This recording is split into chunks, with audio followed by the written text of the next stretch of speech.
بردبان کا لفظ ہے۔ پنجابی میں کہتے ہیں کہ ارائیں کا مطلب کاشتکار یا زمیندار کے ہیں، لیکن ارائیں حقیقت میں عربی النسل ہیں اور ان کا تعلق قدیم ترین تہذیب و تمدن کے شہر آریہ اور یمن سے ہے، اور آریہ کی مناسبت سے یہ لوگ آری ہی کہلائے اور پھر یہ نام بدلتے بدلتے ارائیں بن گیا۔ اگر ہم آج کی بات کریں تو ان کی کافی گوتے بھی بن گئی ہیں جو ان کے علاقوں اور کام کی وجہ سے بنی، جن میں عرب کی سرزمین پر بسنے والے ارائیں یا آری ہی شیخ کہلاتے ہیں۔ قصور کے ارائیں شاہ کہلاتے ہیں جو کہ بانسبت شاہ عنایت اور بابا بلے شاہ سے تعلق رکھتے ہیں۔ لاہور اور امرتسر کے گرد و نواح سے تعلق رکھنے والے مہر کہلاتے ہیں۔ پھر اس کے بعد لودھراں اور ملتان کے ارائیں ملک بھی کہلاتے ہیں۔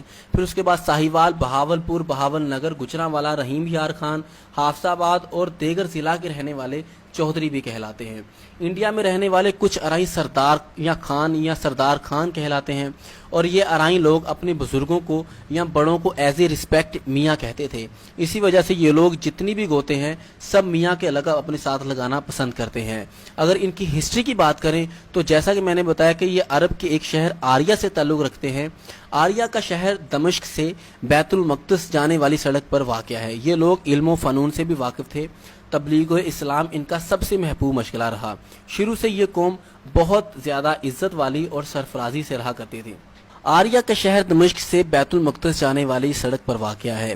یہ لوگ علم و فنون سے بھی واقف تھے۔ تبلیغ اسلام ان کا سب سے محبوب مشغلہ رہا ہے۔ شروع سے یہ قوم بہت عزت اور سرفرازی سے رہا کرتی تھی۔ بنو امیہ کے زمانے میں دمشق کی حفاظت کے لیے آریہ عربوں کی ایک عظیم و شان چھاؤنی تھی۔ آریہ کی اہمیت کے پیش نظر وہاں ایسے لوگوں کو آباد کیا گیا جو بنو امیہ کے بہترین خاندانوں سے تعلق رکھتے تھے یا جن کی بنو امیہ سے وفاداری مسلم تھی۔ ان لوگوں کو سارے علاقوں میں جاگیریں عطا کی گئیں، جس کی وجہ سے اس کی سرسبزی قابل رشک تھی۔ ہر قبیلہ اپنے سردار کو لے کے منظم ہوتا تھا اور اس وقت کا سپہ سالار ان سرداروں کے نام احکام جاری کرتا تھا۔ اس طرح جب سندھ کے راجہ طاہر کی طرف سے مسلمانوں کے جہاز لوٹنے اور مسلمان بچوں اور خواتین کو قیدی بنانے پر حجاج بن یوسف نے جب سندھ کی فتح کے لیے محمد بن قاسم کو بھیجا تو آریہ کی چھاؤنی سے بھی ان میں سے بہترین 6000 سپاہیوں کو اپنی فوج میں شامل کروا دیا۔ حجاج بن یوسف اور خلیفہ الملک کی وفات کے بعد خلیفہ سلمان نے حجاج بن یوسف کے خاندان سے ذاتی عداوت کی بنا پر فاتح سندھ محمد بن قاسم کو واپس بلایا اور اس کے ساتھیوں کو سندھ میں ہی رہنے کی سخت ہدایت بھی دی، اور اس طرح آریہ کے بہت سے سپاہی سندھ میں ہی رہ گئے۔ انہوں نے پھر منظم ہو کر اور گورنر بنو امیہ کی قیادت میں سندھ، ملتان اور باقی علاقوں میں اپنی حکومت بنا لی، اور پھر بنو امیہ کی حکومت کے بعد بنو عباس کے گورنر فرمانروا رہے۔ اس کے بعد شخصی حکومت 416 ہجری تک قائم رہی۔ خلافت عباسیہ میں ان آریہ کے لوگوں پر کافی مشکلات آئیں، ایون کہ پہاڑوں میں رہنا پڑا۔ پھر منصورہ کی خود مختار ریاست آنے کے بعد ان کو کچھ راحت اور سکون ملا۔ اس کے بعد یہ آری ہی لوگ جو آریہ سے تعلق رکھتے تھے وہ ملتان سے پنجاب کے باقی علاقوں میں پھیل گئے اور کاشتکاری میں مصروف ہو گئے اور اپنے تجربات کو کام میں لائے۔ دوستو ایک بات اور، عرب کا ملک جو ہے وہ زرعی ملک نہیں ہے، لیکن پھر بھی عرب کے لوگ جہاں بھی زرعی ملک میں گئے ہیں وہاں قابل کاشتکار اور بہت ہنرمند کسان ثابت ہوئے، اور آریہ ایک عربی قوم تھی تو انہوں نے بھی بر صغیر میں کاشتکاری کر کے جہاں بھی رہے اپنے علاقے کو گلے گلزار بنا دیا۔ جی ہاں دوستو، یہ وہی لوگ ہیں جو مجاہد اول فاتح سندھ محمد بن قاسم کے ساتھ بر صغیر میں اسلام کی شمع لے کر سرگرم عمل رہے۔ محمد گوری اور پٹھانوں کی فوج کا بیشتر حصہ انہی مجاہدین یعنی آریوں پر ہی مشتمل تھا۔ بعد میں بابر، ہمایوں اور اکبر سے لے کر اورنگزیب کی فوج کشی میں بھی ان کو کافی اہمیت حاصل رہی۔ اسی دوران ان کو ان کے کارناموں کی وجہ سے جاگیریں بھی ملتی رہیں۔ یہ لوگ زار روس کے خلاف مسلمانوں کی جد و جہدی کے اور آزادی کے لیے کوہ کاف تک جا پہنچے۔ پھر اس کے بعد تحریک ریشمی رومال، پھر 1857 کی جنگ آزادی اور شاہ اسماعیل کی تحریک جہاد میں ان لوگوں نے اہم کردار ادا کیا۔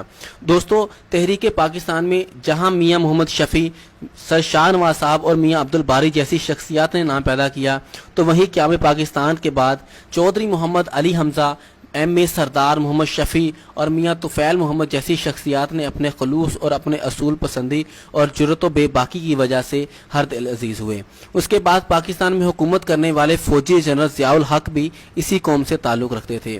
قوم ارائیں کے فرزندوں نے ایک طرف انجینئرنگ، سائنس، میڈیکل، تدریس و تحقیق اور صنعت و تجارت میں جہاں کامیابی حاصل کی تو دوسری طرف علم و ادب اور صحافت میں بھی اعلیٰ مقام پایا۔